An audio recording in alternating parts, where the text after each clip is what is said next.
here. Oh, look at your shirts. Look at this. Were there ever any off-screen romances? Ooh. And what was with Joey's hats?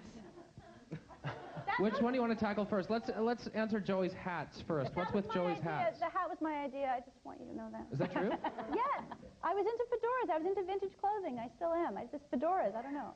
It just stuck. I mean, it started out with a beret, and then it went to a fedora. It was a beret? It started out as a beret very, very early on. That wasn't my idea. And then a fedora, and it stuck. I mean, I asked season after season, can I please do a scene or an episode without the darn hat? And they wouldn't let me.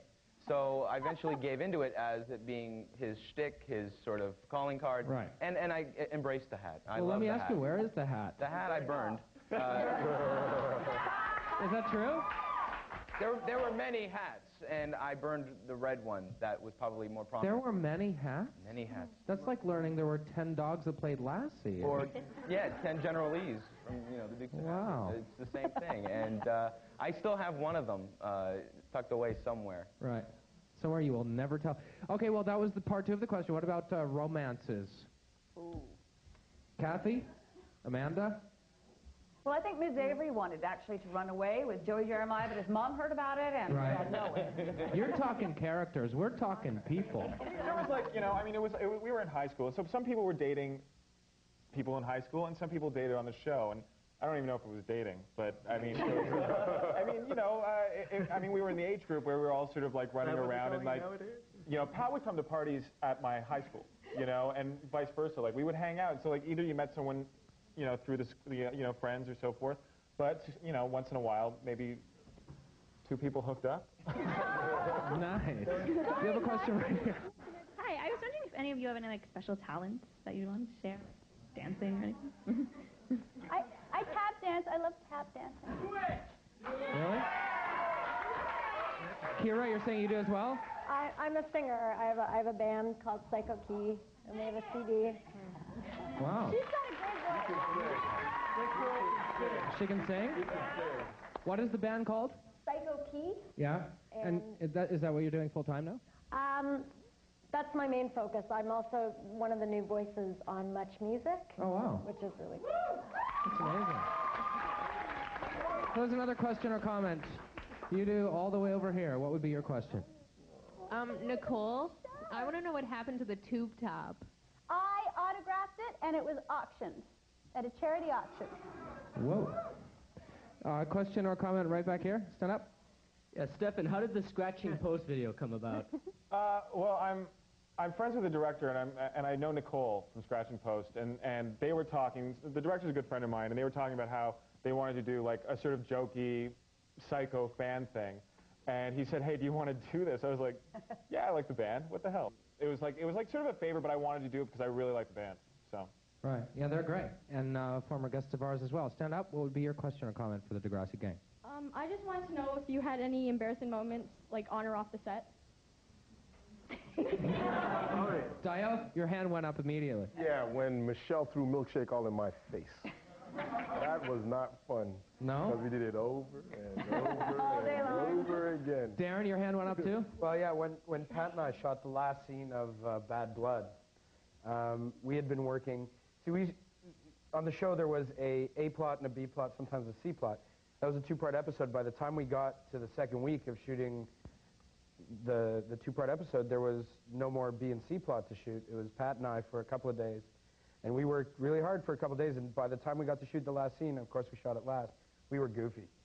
Yeah. You guys were punching. Yeah, we could not keep a straight face throughout that. It's like the most important dramatic scene, whether I give him the money or not. And literally, in between takes, in order not to laugh, I can still break him up by doing this.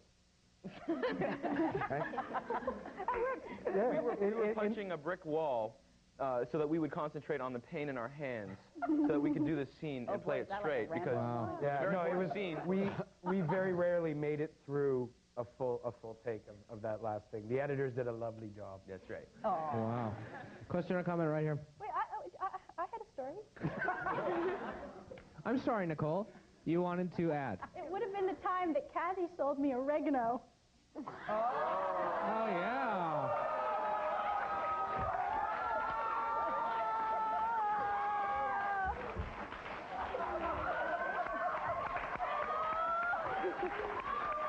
was that on the show or in real life? Yeah.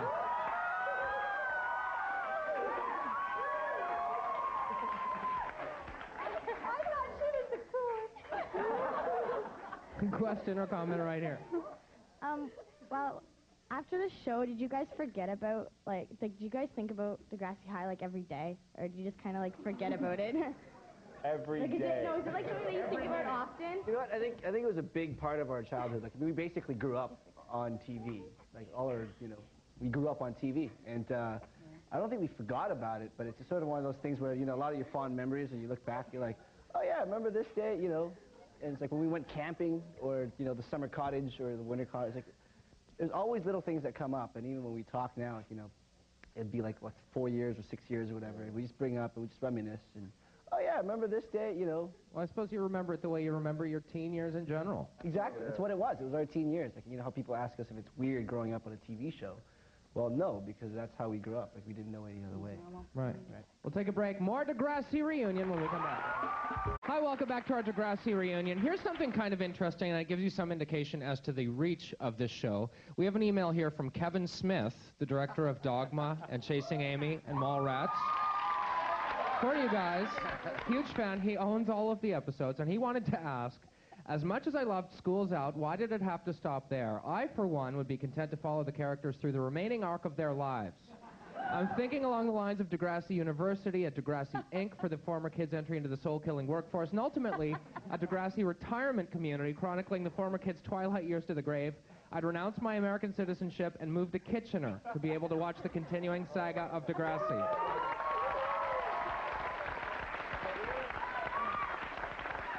Well, if Kevin's interested, he should call our people. I think we're all available.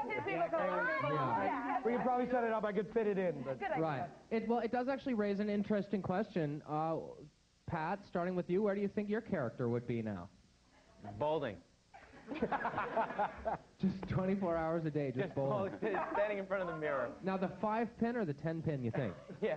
I don't, you know what, it's so hard to say, because they really could do anything with these characters. I mean, they're so diverse, and they're so interesting. Any of these characters could be doing anything at this, if we were to do, a reunion special or something. So, I don't know how to answer that. But, Stefan, you play one guy for so long, you must have some idea. You know what, I think I have an idea. I think he'd be a lawyer with substance abuse problems. I think that's where it was going. So, that could be... That's your gut feeling? Yeah. All right, Amanda? Kathy and I discussed that, we'd probably be in the music industry somehow. Yeah, I'd say that's probably true. Bill? I think my guy was still recovering from some, mental handicap. Rebecca? Kathleen was such a witch. I think she would have succeeded Mr. Radich and become the evil teacher of Degrassi. Kira?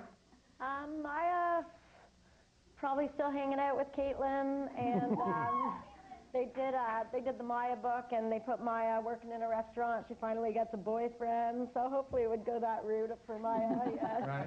Felix? I don't know, snowboarding dude at Whistler or something? Right. Yeah, Nicole? that too. Nicole, what do you think Stephanie K would be doing right now? I was trying to think about that, and I came up, she was going to a private school. She went off to a private school, so maybe she was very manipulative. She really liked to manipulate people. She was a good person, but she could be very manipulative. So I was thinking law or politics but corrupt, definitely corrupt, but professional. Dial? BLT? What would he be doing? He wouldn't be making BLT sandwiches, but he'd probably be a big star in Hollywood with Will Smith, just hanging out, chilling. Right. Yeah. Darren? Well, Dwayne would be dead. Which is sad but true. Or dead or dying.